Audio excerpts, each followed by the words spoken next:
Have you ever really thought about how difficult it is to add something to Minecraft? Or why do they reject certain features just to rework it their way? The thing is, I think every feature added to Minecraft is to get the player to do this. And just do this a lot. This is just the basic core loop of Minecraft, and it's been this way for 15 years already. With the core loop of Minecraft already perfected, that leaves Mojang with a big problem. How do you update a game that just doesn't need to be updated? Yeah, I'm not here to waste time. The solution to this is rules, as weird as that might sound. Rules provide limitations, and some of our best ideas come from having limitations. And Mojang has literally no shortage of rules for us to look through. Some obvious, some kind of surprising, and others just frankly outdated. So what I'm gonna do is I'm gonna go through some of Mojang's rules and compare them to real world updates and see if they've actually been following them. But before we do that, I think it'll be beneficial to see how Mojang themselves defines Minecraft, because a lot of the rules that they've set up for this game are actually built upon the core principles of how they view this game.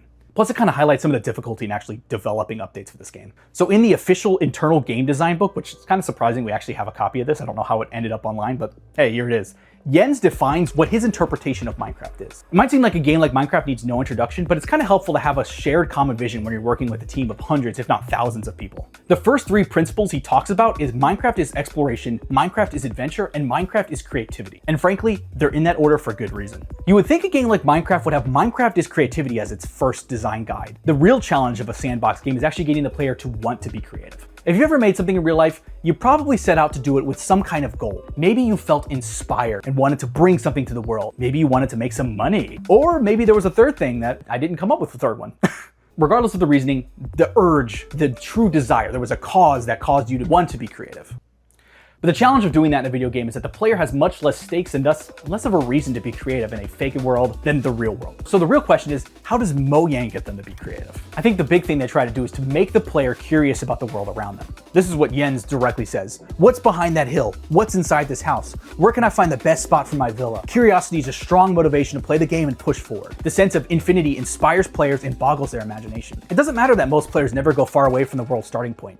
Just the idea that having no boundaries gives a feeling of grandeur. That's how you say that word, I'm sure. That's gotta be right. This is everything that Mojang works for. Exploration ignites that excitement. And when you have exploration, you give that feeling of adventure, which inspires players to be creative. The challenge with this is that Minecraft is kind of a forever game. It literally has to keep going forever. The challenge Mojang has now is providing new features that don't necessarily take away from old features, but are also new enough that excite players, but aren't so new that it's like, what is this? This isn't Minecraft anymore. So the key is really dial in what is Minecraft.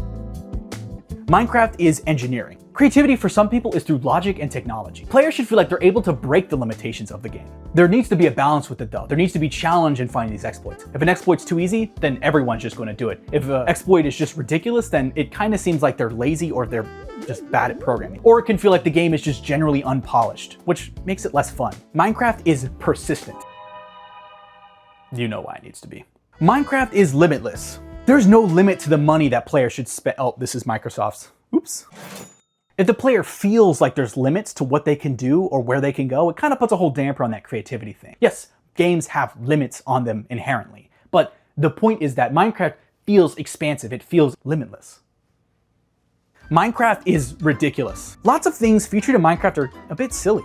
More often than not, a feature makes it into the game simply because it made us happy. Now, I think there's a limit to this rule because they're not gonna put just anything they want to, but I'm gonna get into that in just a minute once we get to the rules. These aren't all the Minecraft is statements that were lined out, but this is the last one that I thought was interesting. Minecraft is multiverse. The idea that all worlds happen simultaneously, like when a player creates multiple worlds, all of them are existing simultaneously. I think it gets more interesting when you consider spin-off projects that add stuff that just don't feel vanilla. For that kind of interconnectedness to work seamlessly, the main core game needs to be as open to interpretation as possible, which means that what Minecraft is often more about how the player sees Minecraft versus what Minecraft inherently is. All right, so it's finally time to get into the rules because there's a couple that go over this. I'm watching a lot of old Earth shows, so I've always wanted to say this. Put them on the board. Yeah, there's a lot of rules. I'm not going over every single one of them because some of them are kind of redundant. Part of the fun in this is actually the fact that this game design book was written in 2019, but I'm gonna be looking at updates all the way from 2009 to now. And some of the real updates actually influence the rules you're gonna see. In fact, I think I know of at least one that did. No blood and gore. When zombie pigments were first revealed, they actually had red blood on them, and then they changed it to green, I guess, to make it look less bloody and nasty. There's actually another cool instance of blood being in Minecraft with the killer rabbit texture, which was a reference to Monty Python's Killer Rabbit. I think this actually was kind of a massive shift for Mojang, because this was around 2014, which is the time Microsoft bought out Mojang. And so they were kind of transitioning from like a bigger independent studio to now being a AAA studio. And that transition kind of led to some changes with how they update the game. Rather than just being able to add memes or references, because even the Enderman was a reference to Slenderman. This is probably the catalyst for what led to these Minecraft is statement rules. But I also think there is kind of a argument that could be made for the fact that Minecraft is kind of becoming its own universe. And in some ways, I don't think they want that universe to be tainted by references to other franchises. The core game needs to be that empty canvas that players can insert themselves on. And the best way to have players insert themselves is for that game to be culturally vague. In Ancient Earth, Slenderman was kind of a huge phenomenon, but it was localized into specific parts of the world. So while yes, the Enderman stands out on its own, the killer rabbit, on the other hand, I mean, that doesn't fit. Frankly, this rule is pretty easy to follow. Don't add stuff with blood and gore. But there's one thing that I wanted to bring up. As I said earlier, having limitations can help inspire creativity. And I'd like to bring up an example of blood and gore in the game that isn't blood and gore. So when the Warden was added, it's kind of got a giant open beating heart on its chest. So typically in real life, when you're looking at an open beating heart, you're probably witnessing blood and gore. But the developers of Minecraft kind of got creative with that interpretation. Yeah, there's no actual blood, there's no gore, but they didn't just add it just to give the Warden a beating heart. This was actually a holdover from another idea that they had. Originally, they wanted to give the player a heartbeat mechanic when the Warden was around, and then that just didn't feel right. It worked itself to being now the beating heart sound literally comes from the Warden itself. It gives the player another instance of, hey, this giant, huge, scary monster is nearby now, which is pretty cool. And it doesn't violate this rule. Bad things happen, but it's technically the player's fault. Adding in features to Minecraft that cause danger but don't cause massive destruction is a lot harder than you would think it is. Even if a feature kind of seems like it's simple to add, sometimes the implementation of that feature requires a lot of time and work, which can lead to feature creep. All right, let's bring it back to the Warden again for a second, because he was originally going to be this kind of like creeper stalker dude who kind of hung out in caves and chased the players. The problem with this is that the danger became unavoidable, and that Mojang probably felt that it just wasn't fair for players. Even when the Warden's final design became settled on, I imagine they had that same issue with him just chilling in caves. Dude's kind of scary looking. So then the solution to this became adding ancient cities. Adding in structures to Minecraft is pretty difficult. If you look on the wiki, they got page after page of every single type of structure that can spawn, and making it work together to form a coherent experience while also being randomly generated takes a lot of time. So suddenly the Warden, which was originally just going to be a mob, became a different mob that then required its own, essentially a dungeon to be generated for it to spawn in. That's feature creep. The solution absolutely was the right move. And sometimes that's what's necessary. But when you have these big, giant ideas, you get this situation. And feature creep is literally what caused the Caves and Cliffs update to be split up into multiple parts. The problem with adding in new features is that Mojang has to consider how a new feature interacts with the thousands of blocks and mobs already in the game. And they also need to consider how it fits into the game as a whole. And a sandbox game is pretty abstract. In fact, I'm going to put money that this is exactly why this next rule was made. New features need to be respectful of existing ones.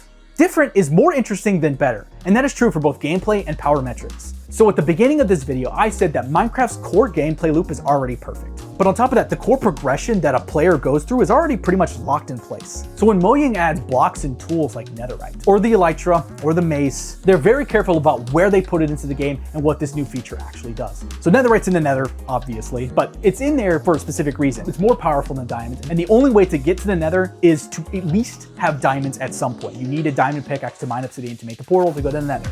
Progression. And to craft the netherite, you also need to put a diamond in an anvil or whatever that thing's called. What is the thing called? Thingy. You put it in the thingy and you get a thingy, and you did it.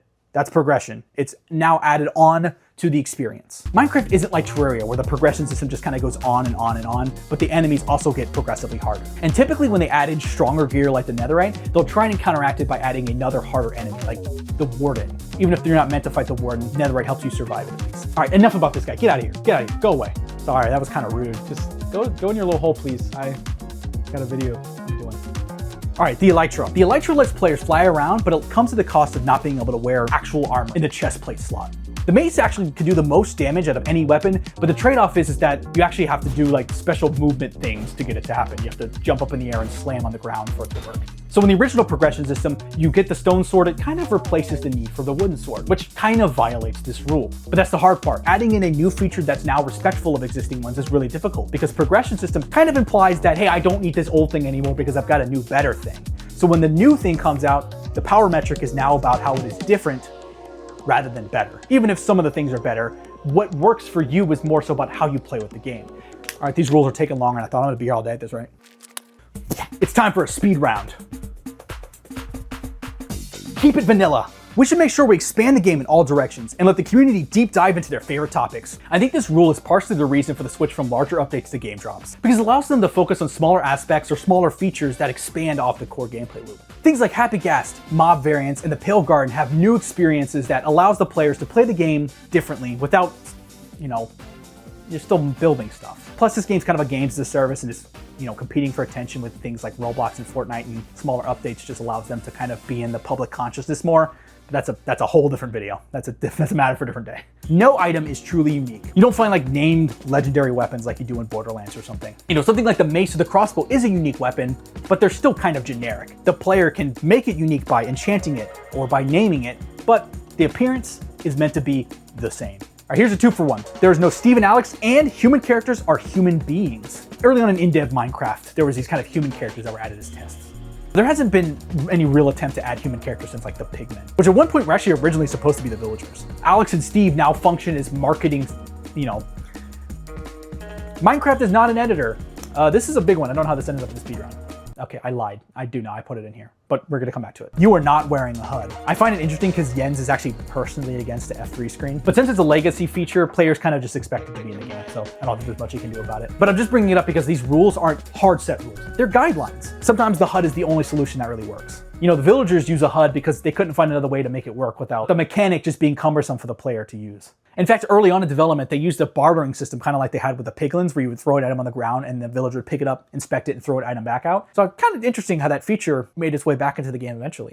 Bugs are not features. Another hard part about developing this game is that there's a lot of stuff in the game. Like I said earlier, Mojang has to consider how it's going to interact with all of the other features in the game. And sometimes it's just not that easy to do.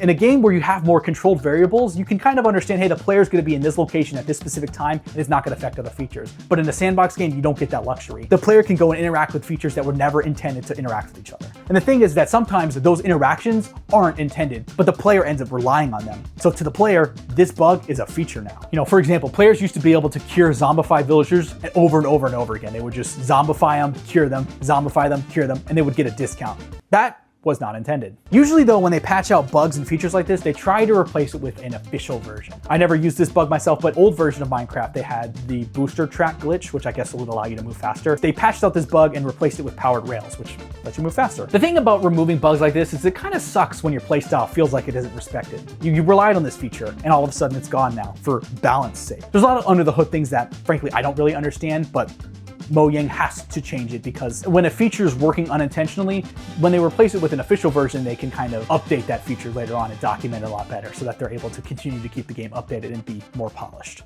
All right, it's time to talk about vibes.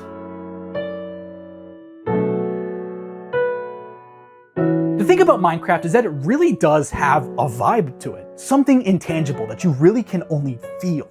So there actually aren't any rules, at least in this game design document, about the art style, but I wanted to talk about vibes because just like the game's mechanics have kind of changed over time and the features they add have changed, so has the art style. As far as I'm aware, there have been some rules that the game's designer Yappa has yapped about. And he's really focused on keeping the art style more consistent. So when you're redoing all of the textures, you want to have some kind of actual rules to keep them designed. Just having guidelines like this really are necessary for this because eventually, this game was an indie game. It was just Notch's vision. And then eventually it became a small team and now it's a big team. Having guidelines not just for game mechanics, but for every aspect of the game is really important. Minecraft works best when it's unassuming and the player's interpreting it itself. I'm going to be saying that a lot, but I think that's really how Mojang sees this game. Anyway, you get the point. It's really hard to develop a game like this. And especially when Minecraft is a game for literally everyone all over the world. They have cultural, what's the best way to put it? Biases that they're going to put their game on. And so Minecraft, again, has to be acultural, which is really hard when you have a game that has people and stuff living in. Villagers kind of have a culture, but they also don't. They're vague enough that you can put your experiences on the game. All right, back to rules now. Items should be multi-purpose. It shouldn't come as a surprise that you don't want to bloat this game with hundreds of one-off items. But there are a lot of surprising ways that items can be multi-purpose. Like trapdoor can function as a ladder if there are ladders above and below it. And this is also the challenge, is that when you're adding a new feature like a trapdoor, they don't just do that by themselves. You have to kind of consider, how is the player going to be using this item? It's smaller details like this that generally go unnoticed, but it makes a huge difference for how the game feels. Game feel is important for any game, and having friction like the trapdoor not functioning as a ladder can really hurt players' desire to be creative. And friction can affect the game in many different ways. I'm gonna compare Minecraft with Dragon Quest Builders 2. Building here just feels sluggish and wrong. There's just an odd delay in placing blocks. That's not to say that this game is just like worse than Minecraft. It's just got a different building system with different mechanics that once a player masters, they're suddenly able to build all of these really cool things. I have built none of these, but they can do that. It's just that this block placing friction can kind of cause newer players to maybe not want to engage with it as much. It just increases the barrier of entry, which is fine. Not every game needs to be for everyone, but Minecraft is a game that is meant to be as frictionless as physically possible because it is a game designed for everyone, almost everyone at least. Now, I am going to talk about the editor rule, but there's one more rule I wanted to talk about. Finding things is fun, searching for things is not. Woodland mansions were added to the overworld to give players something to find. The problem is that they only spawn in the dark forest or the pale garden far away from spawn. And since there's no guarantee those biomes can spawn, a map was added to the game so that the player could have an easier time finding these structures if they wanted to find it.